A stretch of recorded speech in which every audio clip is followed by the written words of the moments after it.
దేవుని నామానికి వందనాలు. ఈ ఉదయకాల సమయంలో మనం మరొక మిషనరీ గురించి తెలుసుకుందాం. Edith Mary Brown. 1864 మార్చి 24న ఇంగ్లాండ్లోని కంబర్లాండ్లోని వైట్ హేవన్లో బ్యాంక్ మేనేజర్ అయిన జార్జ్ వైట్మాన్ బ్రౌన్ మరియు అతని రెండవ భార్య మేరీ దంపతులకు జన్మించారు. ఆమె ఆ కుటుంబంలోని 6 పిల్లలలో ఒకరు మరియు మేరీకి జన్మించిన రెండవ కుమార్తె.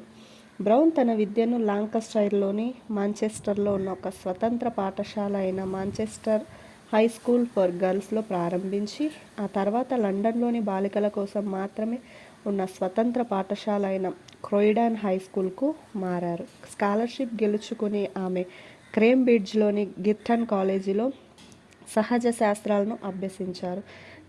కేంబ్రిడ్జ్లో మహిళలను ఆనర్స్ పరీక్షలకు కూర్చోవడానికి అనుమతించిన మొదటి సంవత్సరాలలోనే ఆమె 1885లో సెకండ్ క్లాస్ ఆనర్స్ సాధించారు.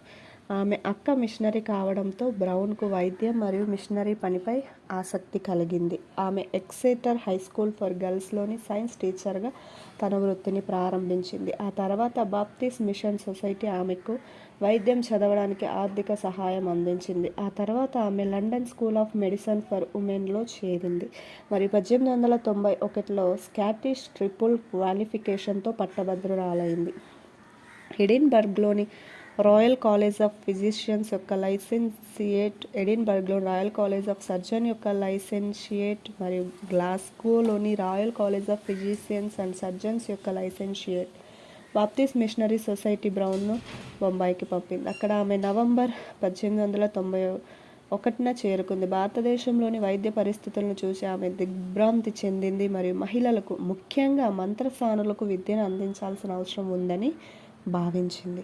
వివిధ మిషన్లలో 2 సంవత్సరాలు గడిపిన తర్వాత బ్రౌన్ తన స్వంతంగా బయలుదేరింది. జనవరి 1894లో పంజాబ్లోని లుధియానాలో ఒక పాత పాఠశాల భవనాన్ని అద్దెకు తీసుకోవడానికి బ్రౌన్కు సహాయం చేయడానికి బ్రిస్టల్లోని ఒక మహిళ ఆమెకు $5,619 విరాళంగా ఇచ్చింది. ఆమె 9 విద్యార్థులు మరియు 9 అధ్యాపకులతో ప్రారంభించి మహిళల కోసం north India school of Medicine for Christian women అనే క్రైస్తవ వైద్య శిక్షణ కేంద్రాన్ని ఏర్పాటు చేసింది. భారతదేశంలో మహిళల కోసం స్థాపించబడిన మొట్టమొదటి వైద్య కళాశాల, వైద్య, నర్సింగ్ మరియు ఫార్మసీ పాఠశాలలతో పాటు 200 పడకల ఆసుపత్రిగా పూర్తిస్థాయి కళాశాలగా అభివృద్ధి చెందింది.